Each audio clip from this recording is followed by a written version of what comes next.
This is newsVISION for October 30th. 28-year-old Jesus Zaragoza of Odessa died early Sunday of injuries suffered in a one-car rollover just east of Odessa on Highway 191. Zaragoza, a welder, was a father of 3 daughters, his wife expecting a 4th child. In today's Reporter Telegram, Midland police say they have mixed feelings about changing from Crown Victorias to Chevy Impalas, and local mental health providers comment on changes in the system over the last 35 years. The Associated Press now has more on the latest national and world headlines for today. This is AP News Minute. A bomb attack in Iraq has left at least 31 people dead in Baghdad. The victims, Shiites who had lined up for possible jobs. The explosion comes as the U.S. military says 100 American service members have now been killed so far in Iraq in October.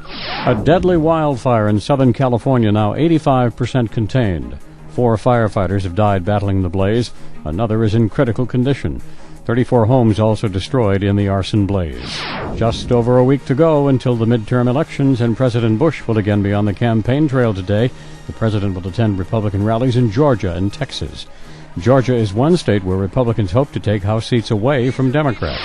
A corporal in the Mexican Navy has won this year's Marine Corps Marathon in Washington, D.C. Ruben Garcia won in 2 hours, 21 minutes. The first female was Laura Thompson of Boise, Idaho. The race was marred by the death of one runner and the heart attack of another.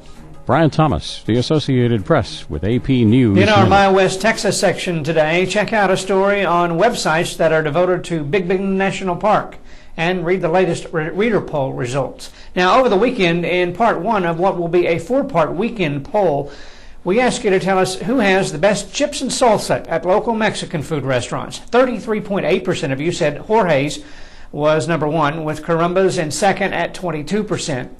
Over the next 2 weekends, we'll include the remaining Mexican restaurants, so if your favorite wasn't listed, don't worry, it will be. And then we'll have a final round in 3 weekends. 400 of you voted in part 1 of the Chips and Salsa poll. In today's poll, tell us if you think Halloween is evil or just harmless fun. Indiana Pacers president Larry Bird, who was drafted by Red Auerbach, remembers the late Boston Celtics coaching legend this morning. More from the Associated Press. Well, I spent a lot of time with him over the years, and I knew he was, health-wise, was going downhill pretty fast over the last year. And I talked to him about once every 6 weeks, and he always, in his mind, always says, well, I'm just getting old, and, everyone's going to face that. But it's disappointing, but you knew the day was going to come. Has anybody had a greater effect, do you think, in the professional game, and certainly the Celtics, than he had? No, not at all. Phil Jackson comes pretty close. I got respect for both of them. Pat Riley. I mean, we've had some awful good coaches go through our league, but for a man to be there as long as he's been there and accomplish what he had accomplished, it's mind-boggling. What did you know about him or the Celtics when you were drafted as a junior, which at that time, of course, was, I'm assuming, fairly unusual, but what was your reaction back then to that?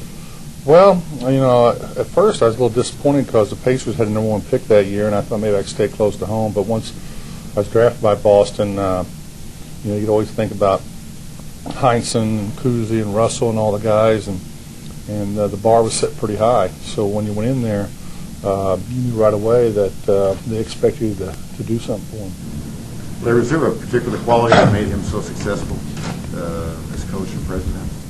Well, he had a unique style. He went out and got players that he thought could fit in a system.